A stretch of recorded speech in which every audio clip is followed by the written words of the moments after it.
वित्त मंत्री निर्मला सीतारमण ने मंगलवार को 2022 और 23 का बजट पेश किया। इस दौरान उन्होंने ये बजट विकास को प्रोत्साहन देता है ये बात कही। उन्होंने कहा कि 2014 से हमारी सरकार गरीबी और हाशिए पर रह रहे लोगों को सशक्त बनाने में जुटी हुई है।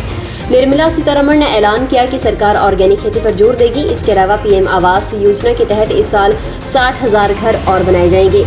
इस बार भी आयकर में कोई छूट नहीं दी गई है। वित्त मंत्री ने इस बजट में युवाओं के लिए 60 लाख नौकरियां अवसर तैयार करने का वादा किया। वित्त मंत्री ने कहा कि इस बजट से अगले 25 साल की बुनियाद रखी जाएगी। केंद्रीय वित्त मंत्री निर्मला सीतारमण द्वारा बजट में पेश की गई कुछ खास बातें, जिनमें उन्होंने कहा कि कोरोना लहर से हमारा देश जूझ रहा है, लेकिन हमारी अर्थव्यवस्था तेजी से बढ़ रही है। आगामी वित्त वर्ष में भारत की आर्थिक वृद्धि 9.2% रहने का अनुमान है। LIC के जल्द IPO आने की उम्मीद है। 60 लाख नई नौकरियां जो है वो सृजित की जाएंगी।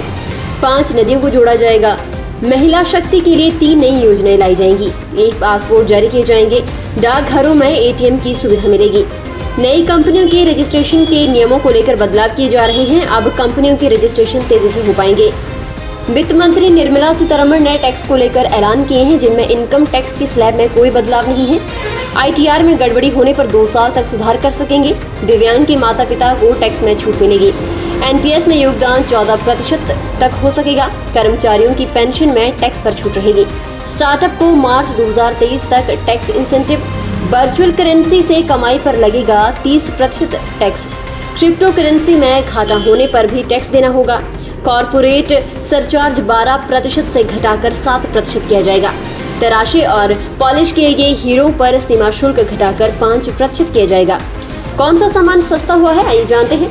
चमड़े का सामान, खेती का सामान, मोबाइल, चार्जर, हीरे की ज्वेलरी सस्ती होगी। दरअसल सरकार ने कुछ सामानों से कस्टम ड्यूटी घटाने का ऐलान किया है। केंद्रीय वित्त मंत्री निर्मला सीतारमण ने कहा कि RBI में डिजिटल रुपया लॉन्च करेगी। इसे ब्लॉकचेन और अन्य तकनीकों का इस्तेमाल करके जारी किया जाएगा। वित्त मंत्री के मुताबिक इससे अर्थव्यवस्था को बड़ी मजबूती मिलेगी।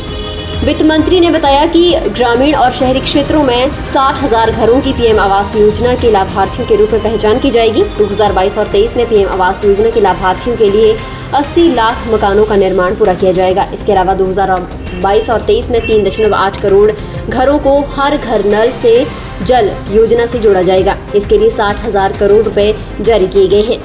किसानों के लिए बड़े ऐलान हुए हैं, जिनमें MSP पर रिकॉर्ड खरीदारी की जाएगी।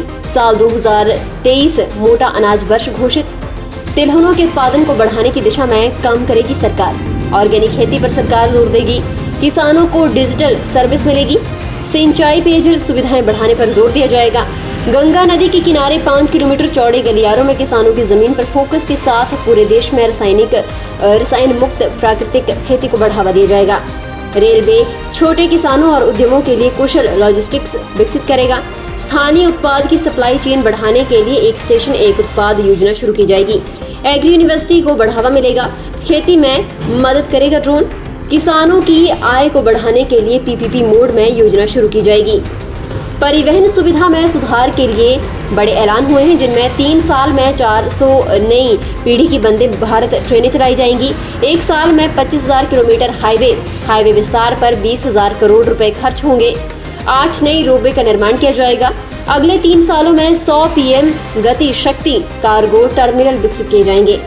OneClass-One TV चैनल का होगा विस्तार। जी हाँ, PME विद्या प्रोग्राम के तहत OneClass-One TV चैनल का विस्तार किया जाएगा। इसके तहत 12 से 200 TV चैनलों का विस्तार किया जाएगा। सभी राज्यों में 1 से 12 साल के बच्चों को उनकी भाषा में शिक्षा मिल सकेगी। ये केंद्रीय वित्त मंत्री निर्मला सीतारमण ने बजट में पेश किया है। फिलहाल के लिए बस इतना ही। और बड़ी खबरों के लिए बने रहे न्यूज़ सुपर भारत के साथ।